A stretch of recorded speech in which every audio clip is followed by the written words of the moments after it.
याद हमार गोरे गोरे गाल हो, गोरे गोरे गाल हो। रंग दिहलस याद हमार गोरे गोरे गाल हो। लेके कलर हरियर नीला पीला लाल हो। बानी खबर आइल सखी बहुते डेराइल माई जानी गोइल बाटे कुल रात। झगड़ा भइल बाटे आज जाई कैसे सोझा लगेला आज। झगड़ा भइल बाटे आज जानी गोइल बाटे कुल रात। झगड़ा भइल बाटे आज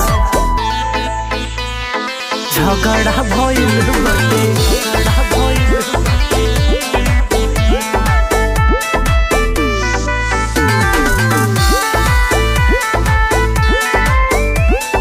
फागुन के बहार रहे मन बेकरार रहे। मनलस न बात हमर कोई। अबले बेखबर रहे जमाना के डर रहे। लागत आज उहे होई। मुहावा देखाई कैसे सबके समझाई। ताना मारे लगी गौवा समाज। झगड़ा भइल बाटे आज ताना मारे कहुआ समाज। झगड़ा भइल बाटे आज जानी गइल माई कुल राज। झगड़ा भइल बाटे